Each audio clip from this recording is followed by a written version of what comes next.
Je n'aurais jamais cru que l'humiliation puisse être enveloppée de soie et de champagne.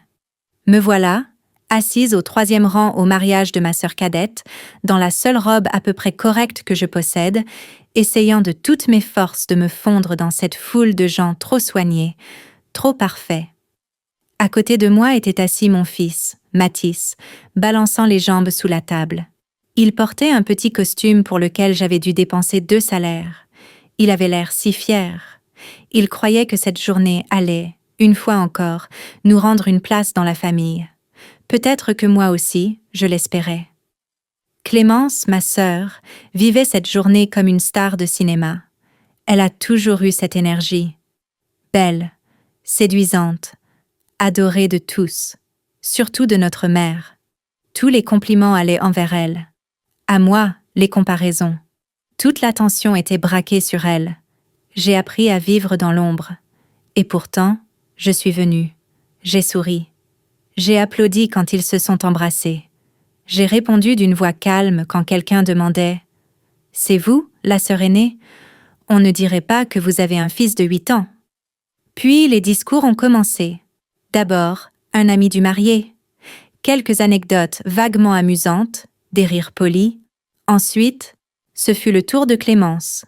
Je m'attendais à quelque chose de sentimental, des mots sur l'amour, peut-être sur notre enfance. J'ai même levé mon verre avec anticipation. J'aurais dû être plus lucide. Elle leva une flûte en cristal et balaya la salle d'un sourire éclatant. « Je voudrais remercier chacun d'entre vous d'être ici », commença-t-elle, rayonnante de bonheur. « Cela signifie énormément pour moi. Et bien sûr, je veux dire quelque chose de particulier à propos de ma sœur aînée, Éléonore. » Je me tournai vers Mathis et lui souris. Il me regarda avec une inquiétude mêlée d'attente. Pendant un instant, j'ai cru qu'elle dirait quelque chose de bienveillant. Clémence poursuivit. « Éléonore a toujours été un exemple pour moi. C'est une mère célibataire, forte, indépendante, et, manifestement, inutile à quiconque. » La salle éclata de rire. Tout se retourna en moi. Je me dis que j'avais mal entendu.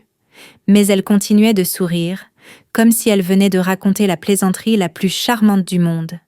Certains invités semblaient mal à l'aise, mais la majorité riait encore plus fort, trinquant, comme si tout cela était parfaitement drôle. Je ne savais plus où poser le regard. Mon cœur battait à tout rompre.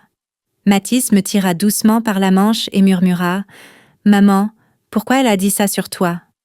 Avant que je n'aie pu répondre, ma mère ajouta bruyamment depuis sa table, sans perdre une seconde « Un produit déjà utilisé, mais il faut reconnaître qu'elle se conserve bien pour son âge. » Les rires reprirent, plus tranchants encore. Un rire qui coupe à vif, qui te fait comprendre que désormais on te regarde autrement. Plus comme une invitée, ni comme un membre de la famille. Comme un divertissement, comme une gêne, comme une honte. Je ne pouvais plus bouger, je ne pouvais plus respirer. Mon visage brûlait, mais je refusais de pleurer. Pas devant mon fils, pas devant eux. Mes doigts s'agrippaient à la serviette sous la table comme à une bouée de sauvetage. Je parcourus la salle du regard, cherchant quelqu'un qui croiserait mes yeux, quelqu'un qui laisserait paraître la moindre trace de compassion. Mon grand-père fixait son assiette. Ma cousine souriait en regardant son téléphone. Même mon oncle, qui disait autrefois que je lui rappelais son père défunt, ne leva pas les yeux. Mathis avait l'air perdu. Ses petits sourcils se fronçaient. Il était confus et blessé. Et c'est cela qui m'a brisé. Pas les mots, pas les rires, pas la honte, mais le fait que mon fils ait tout vu, qu'il essayait de comprendre pourquoi sa mère, celle qui embrassait ses genoux écorchés et restait éveillée tard pour les devoirs, était devenue la cible des moqueries de sa propre famille. Je voulais partir, attraper la main de Mathis, sortir et ne jamais revenir. Mais quelque chose en moi hésitait. Je voulais parler, me défendre, dire qu'il ne connaissait même pas la moitié de ce que j'avais traversé. Mais ma bouche était sèche, mes jambes tremblaient sous la table. Et c'est alors que j'entendis une chaise grincer.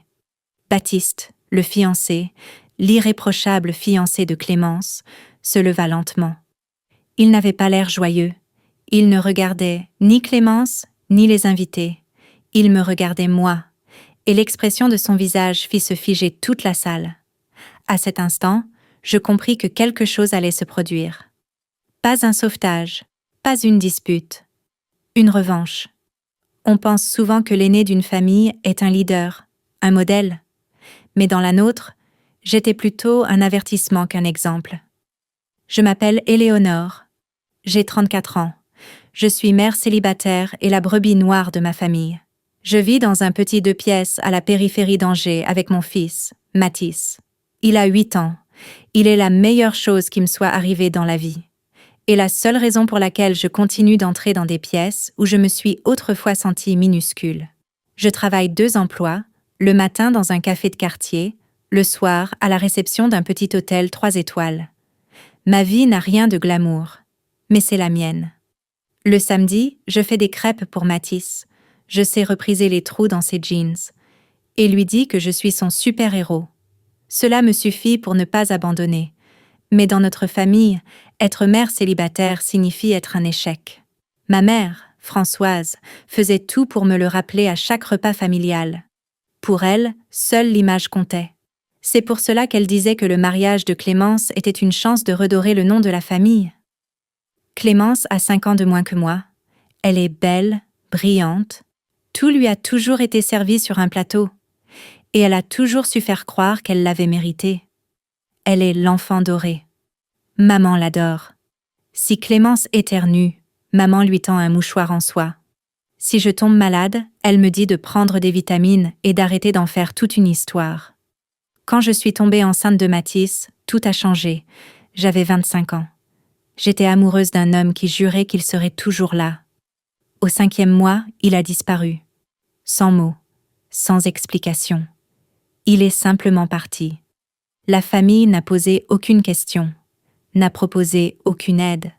Seulement le silence, le jugement et ce refrain. On t'avait prévenu. Mais j'avais Mathis. Et quand je l'ai pris dans mes bras pour la première fois, toutes les paroles cruelles qu'on m'avait dites sont devenues un simple bruit de fond. Et pourtant, au fond de moi, j'espérais qu'un jour il me verrait.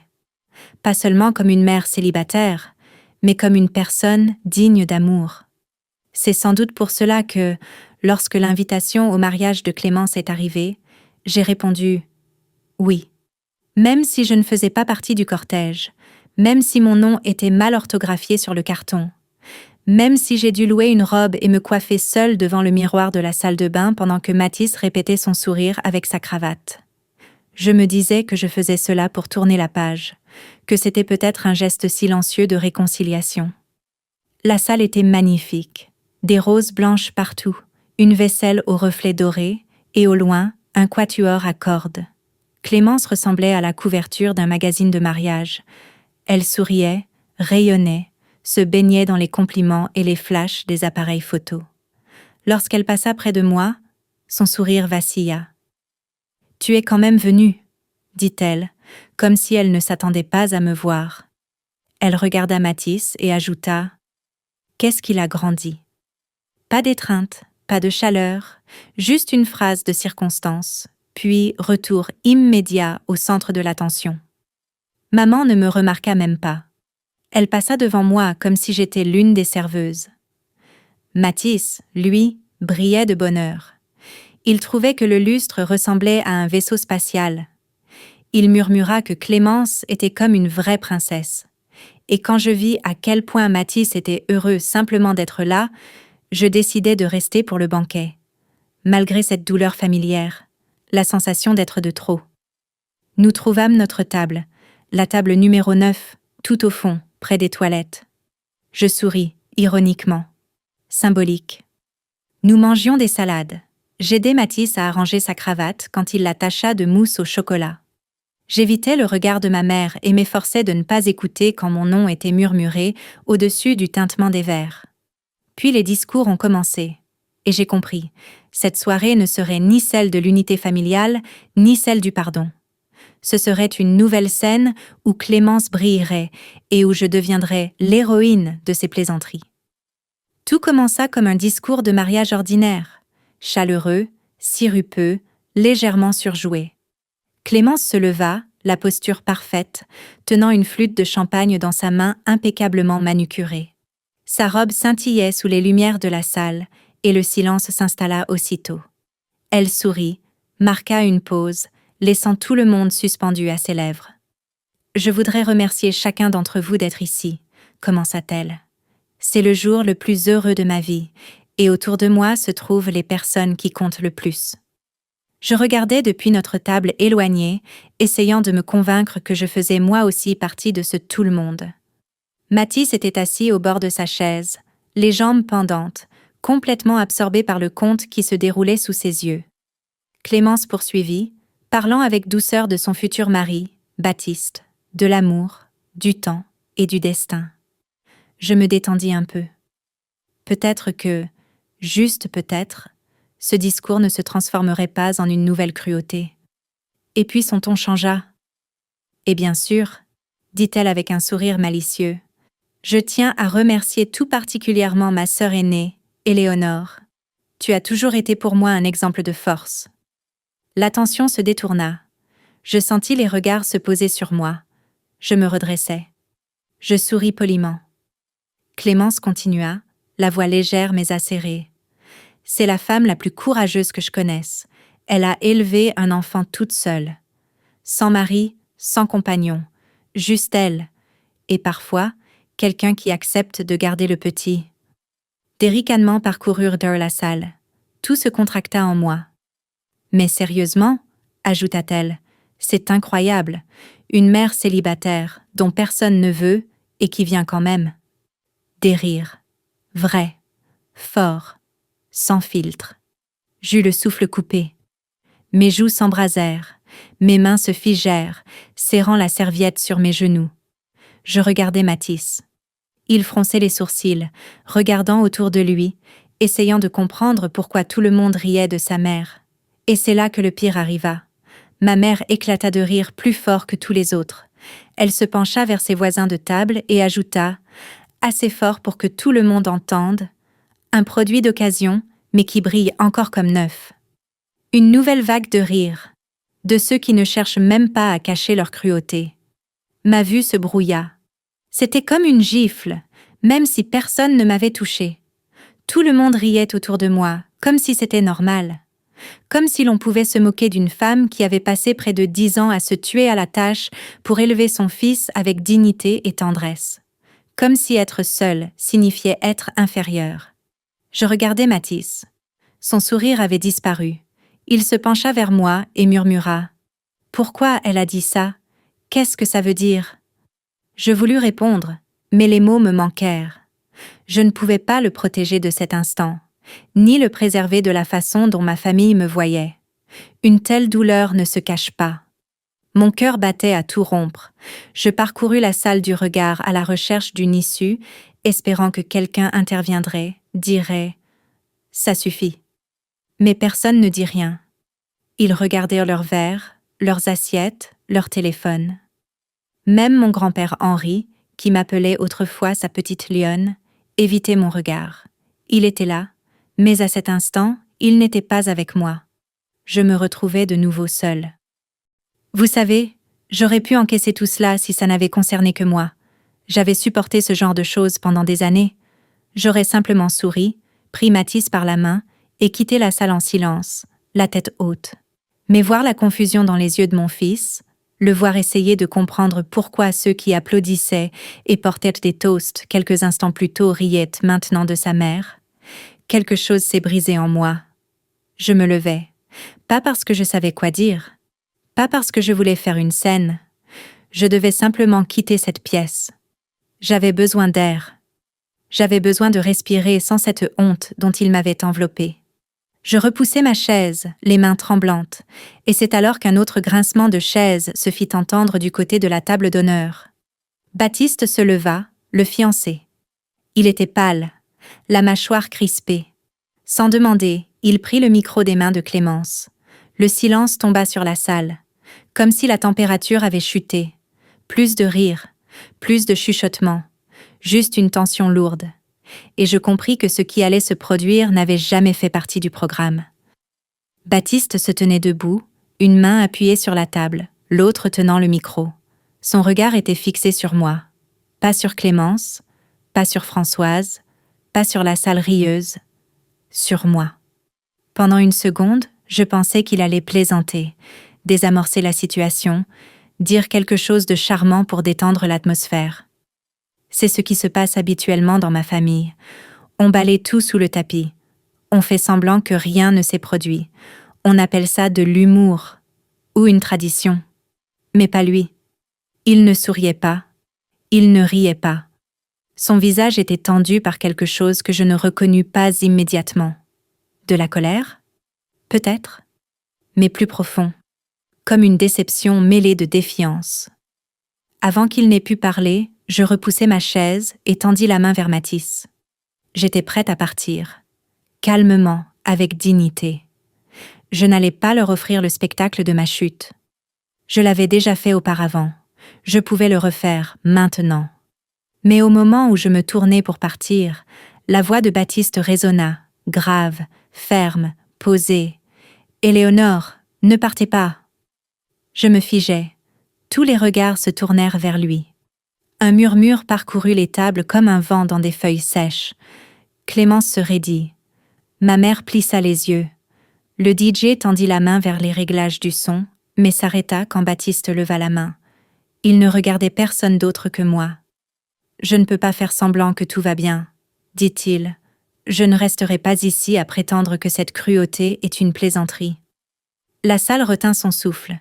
Baptiste contourna la table et s'avança lentement. Il ne se pressait pas. Chaque pas semblait alourdi par l'air même de la pièce. Il s'arrêta devant notre table. Moi, Mathis, les assiettes froides de salade. Il regarda droit vers les invités. Depuis 1 an, j'entends beaucoup de discours sur la famille, sur l'apparence, les traditions, la loyauté. Mais ce que je viens de voir n'est pas une famille. C'était une moquerie déguisée en célébration. Les invités remuèrent sur leurs chaises. Certains jetèrent des regards vers Françoise, d'autres fixèrent leurs verres, mais personne ne dit un mot. Il se tourna vers Clémence. « Tu t'es moqué de ta sœur parce qu'elle est mère célibataire, parce qu'elle a élevé son enfant seule. Tu as ri. Et pire encore, tu as obligé son fils à regarder. » Clémence ouvrit la bouche, mais aucun son n'en sortit. Baptiste n'attendit pas de réponse. Elle n'a jamais voulu se retrouver dans cette situation, mais elle a tenu bon. Elle est venue aujourd'hui. Elle s'est assise au fond de la salle. Elle a souri. Elle a amené son fils pour qu'il soit témoin d'un jour important pour toi. Et tu en as fait une plaisanterie ? Je n'avais jamais vu Clémence aussi petite. Baptiste s'adressa de nouveau à la salle. Éléonore n'est pas venue pour se justifier, et elle ne cherchait pas la pitié. Elle n'a jamais eu besoin de se donner en spectacle. Mais je ne peux pas me taire, parce que si je dois faire partie d'une famille où la cruauté est appelée humour et la honte tradition, alors je dois me demander quel genre d'homme je veux être. Une vague de stupeur parcourut la salle. Une femme à la table voisine murmura « Il est sérieux là ?» Quelqu'un laissa tomber sa fourchette.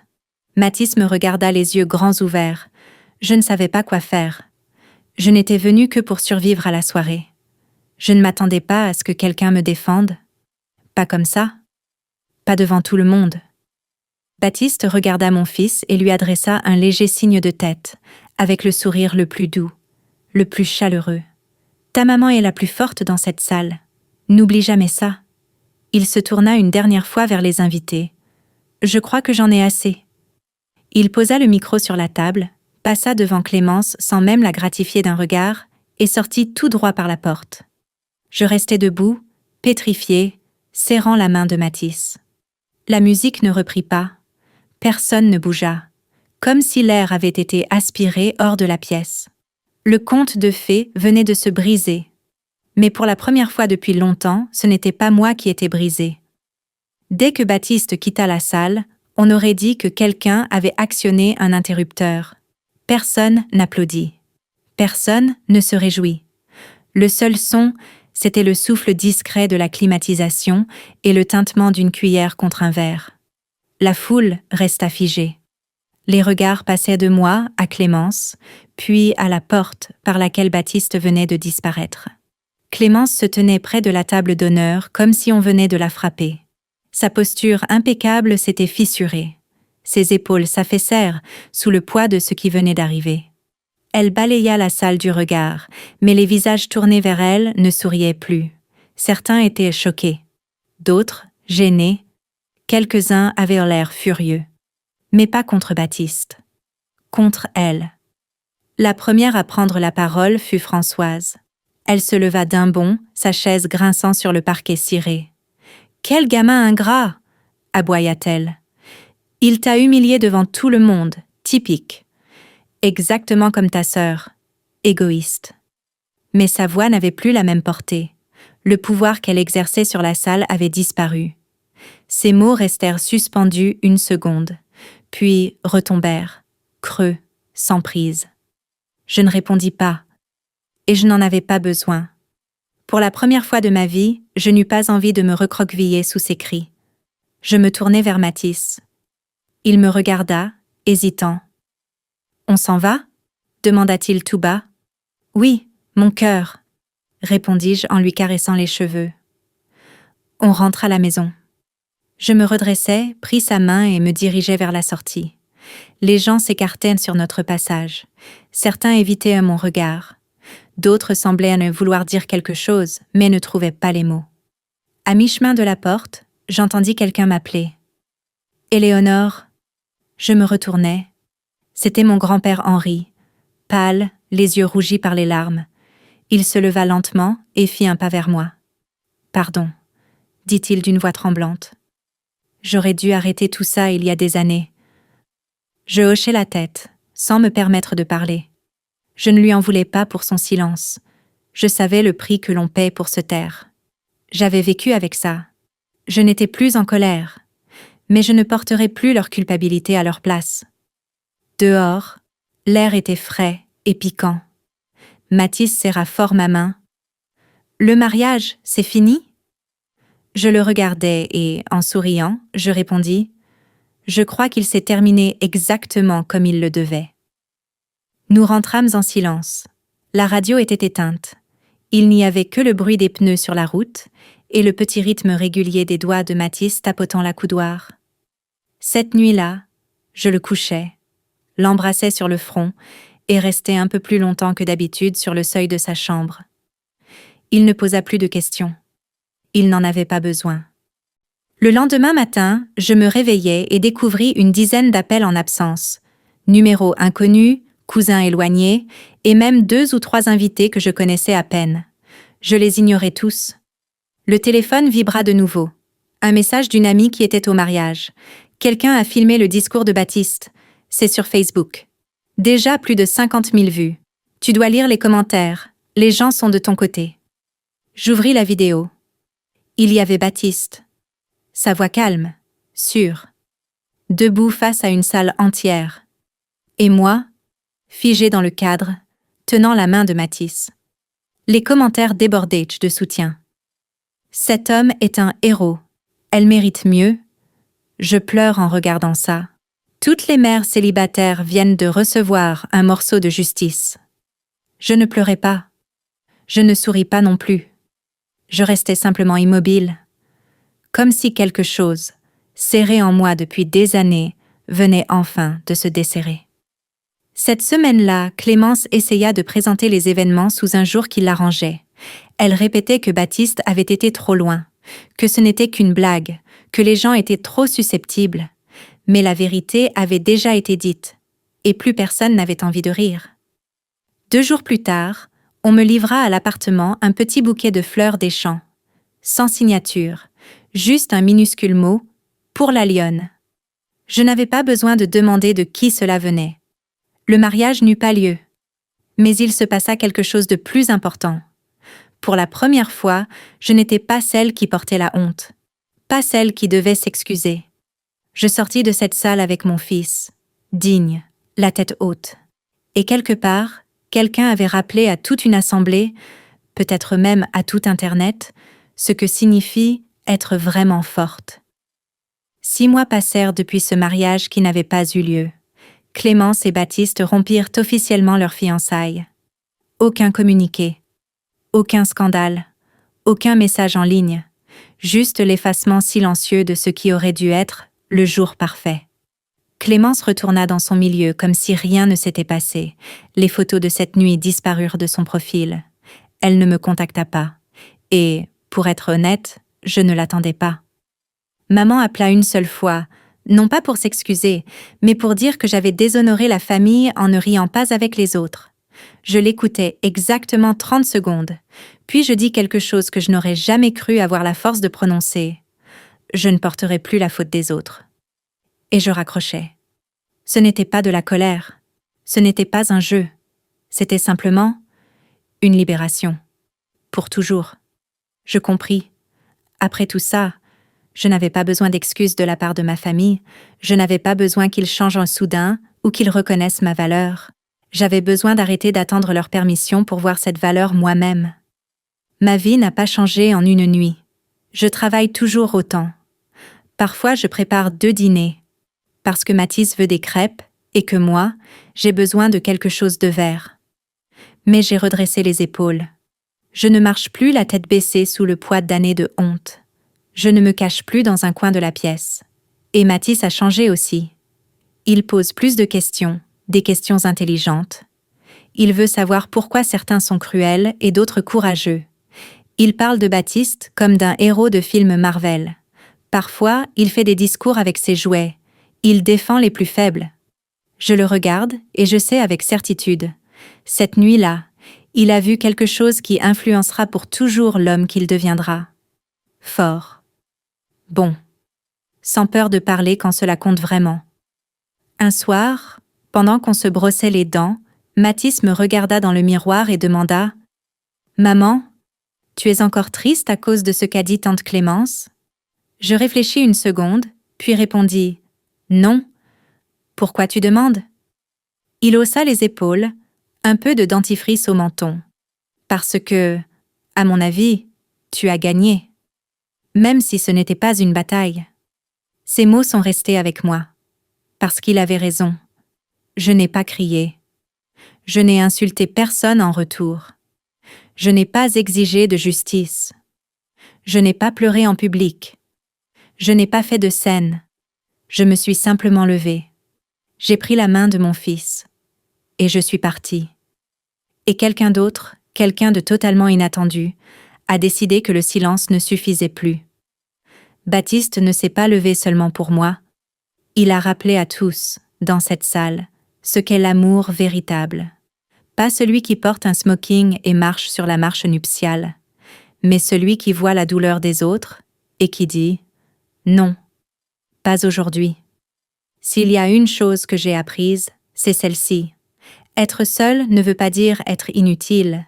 Être gentil ne veut pas dire être faible. Et la dignité, quand on l'a reprise, personne ne peut plus vous l'arracher. Alors non, je n'ai pas dansé au mariage de ma sœur. Je n'ai pas levé de toast. Je n'ai pas attrapé le bouquet. Je n'ai pas pleuré de bonheur sous les guirlandes.